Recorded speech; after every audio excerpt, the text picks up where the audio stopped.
O Senhor esteja convosco. Ele está no meio de nós. Proclamação do Evangelho de Jesus Cristo segundo São João. Glória a vós, Senhor.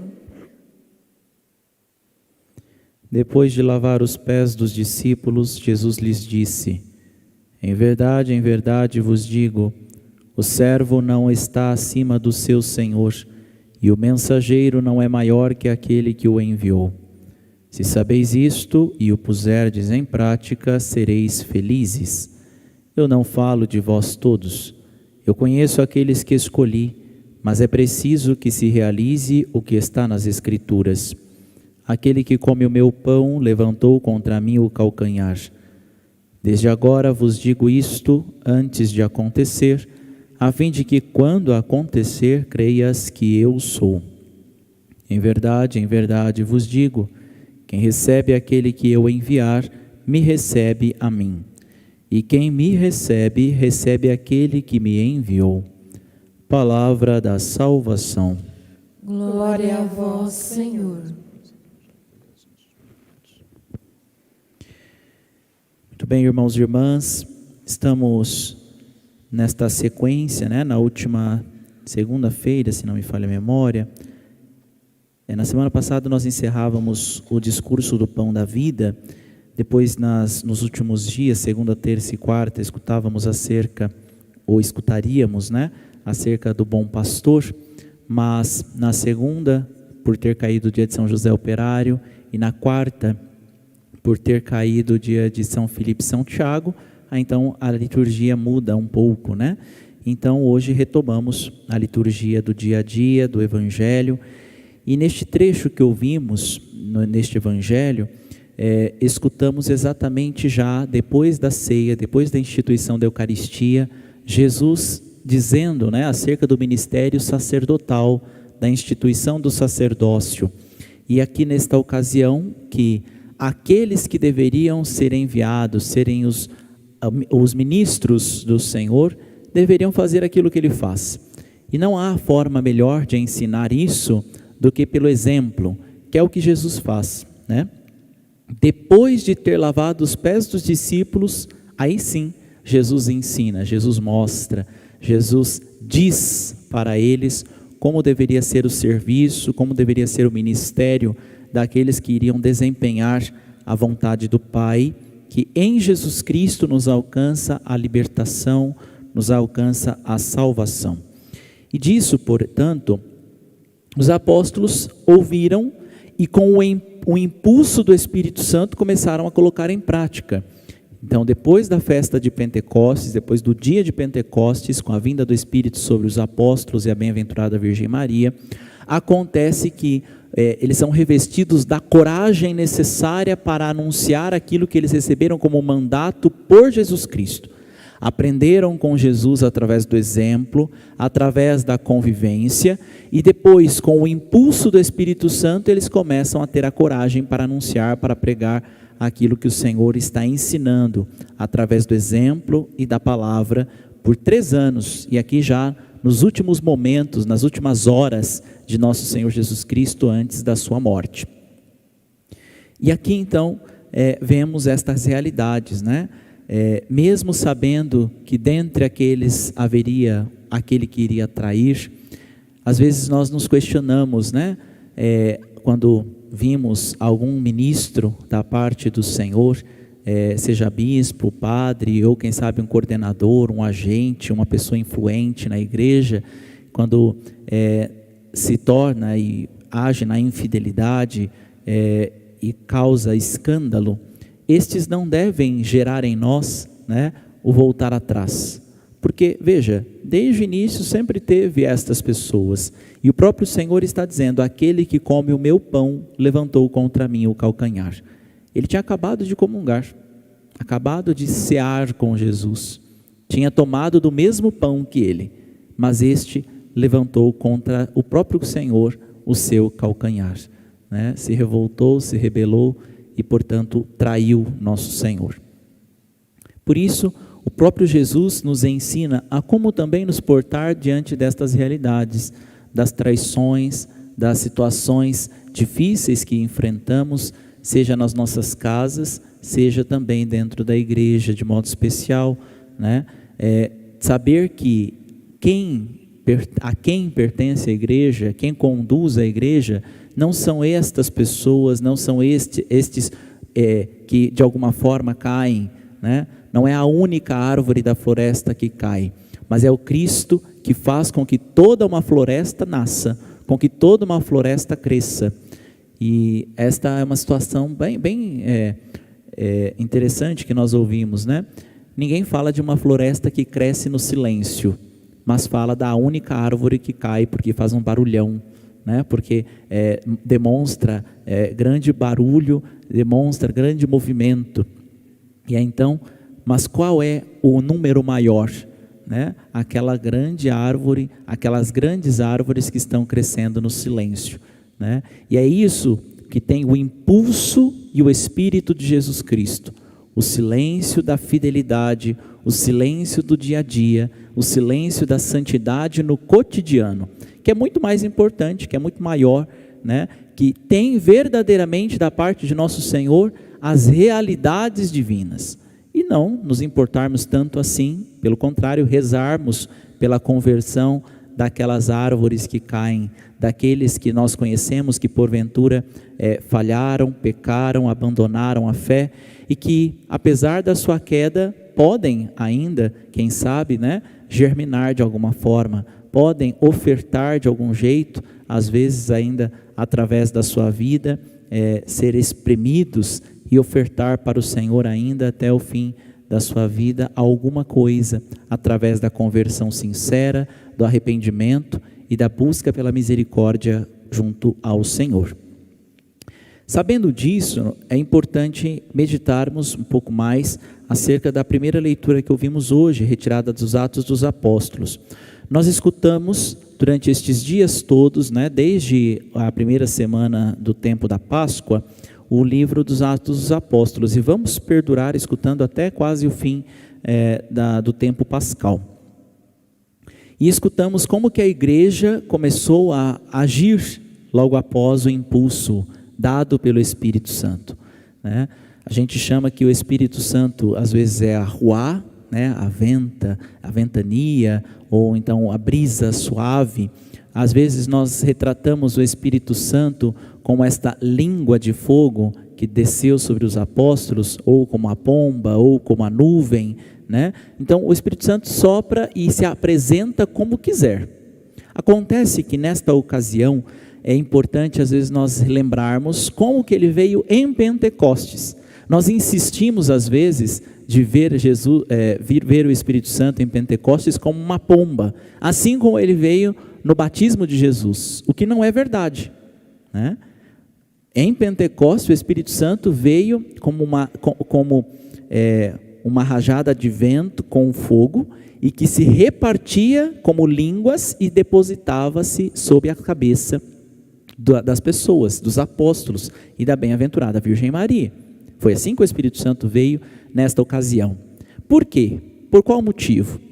Se o padre já deu esse exemplo aqui, né? Se começar a pegar fogo aqui, a gente fica todo quietinho, vendo o que vai acontecer, como se fosse uma brisa suave, que a gente ia fechar os olhos e ficar, ai que delícia, né? E coisa assim. Não, né? A brisa suave a gente ia ficar quietinho, mas se pegar fogo a gente vai sair apavorado, se movimentando. E é este movimento que o Espírito Santo quer gerar em nós a partir do Pentecostes, né? Não é para ficar como brisa suave, né? Quietinho e assim, não. É para nos movimentarmos, é para fazer sair do nosso comodismo. E esta saída, né, que o Papa Francisco tanto nos convida, a igreja em saída, ele mesmo diz, né, eu prefiro uma igreja elameada, ferida, porque está saindo, do que perfeitinha, mas trancada dentro das sacristias. Então, o Senhor que nos convida a nos movimentar, a sair em direção aos outros. A exemplo dos apóstolos. Pedro, João, apanharam, foram surrados, foram chicoteados, foram presos várias vezes, e nenhuma delas eles falaram assim, quer saber, vamos ficar só com o Espírito Santo para nós, vamos deixar que ele aqueça nossos corações e os outros que se danem. Não, esse Espírito é um fogo que nos movimenta, que nos tira de nós mesmos, que nos faz não sermos covardes, como fomos no momento da crucifixão de nosso Senhor. A ponto, inclusive, de Pedro ser crucificado, né? Levou adiante esta realidade. Mas também Paulo, aquele que era perseguidor, aquele que buscava acabar com a igreja de nosso Senhor Jesus Cristo, de todas as formas, também ele, portanto, caindo no caminho para Damasco, é convidado pelo Senhor a se converter. E fez esta experiência com nosso Senhor Jesus Cristo. E Paulo começa também a pregar, a anunciar, a fazer acontecer no coração das pessoas o querigma, assim como Pedro anunciava, os Barnabé, Matias e todos os apóstolos, Estevão, também os diáconos no caso, né? E Paulo também teve esta realidade acontecendo, como nós ouvimos no trecho de hoje, né? Paulo chegou então neste lugarejo, né? Chegaram a Perge da Panfilha, João deixou-os e voltou para Jerusalém. Eles, porém, partindo de Perge, chegaram a Antioquia da Psídia, e entrando na sinagoga em dia de sábado, sentaram-se. Era essa a prática dos judeus. Eles aproveitaram, né? Aproveitaram que os judeus estavam reunidos, se colocaram ali. De alguma forma, os mestres, né, os chefes das sinagogas, conheciam Paulo vagamente, né? Paulo era muito influente no judaísmo, muito influente, muito conhecido. E então, depois de ter feito a leitura da lei e dos profetas, os chefes da sinagoga mandaram dizer, né, irmãos, se vós tendes alguma palavra para encorajar o povo, podeis falar, né? Porque confiavam neles na época, naquela ocasião ainda não sabia dessa história de cristianismo e coisa assim, porque estavam lá na Grécia, um pouco distante da Terra Santa, né, nessa ocasião. E Paulo então levantou-se, fez um sinal com a mão e diz, o que ele diz é o querigma mais uma vez. E lembram-se, o padre já disse, aqueles que participam da missa diária, e que eu havia já falado, né, em algumas homilias sobre isso, o querigma, ele é o anúncio do núcleo da nossa fé, falado de modo diferente, de acordo com aqueles que estão nos ouvindo. Por isso que no acampamento vai falar o querigma de uma forma. No retiro de primeiro anúncio da Renovação Carismática Católica vai falar o querigma de uma outra forma, porque o público é diferente, né? No cursilho de cristandade, nos decolores e assim por diante, tudo isso a igreja está buscando pregar o querigma, o núcleo da nossa fé para aqueles que o público é diferente. Então, para as crianças vai ser de um jeito, para adultos vai ser de outro jeito, para idosos vai ser de outro jeito, para pessoas que já são evangelizadas, já têm um encontro pessoal com Jesus Cristo, minimamente, será de uma forma. Para quem nunca ouviu falar de Jesus Cristo na vida, às vezes tem até um certo arrepio só de falar em Jesus, né? Será de outra forma.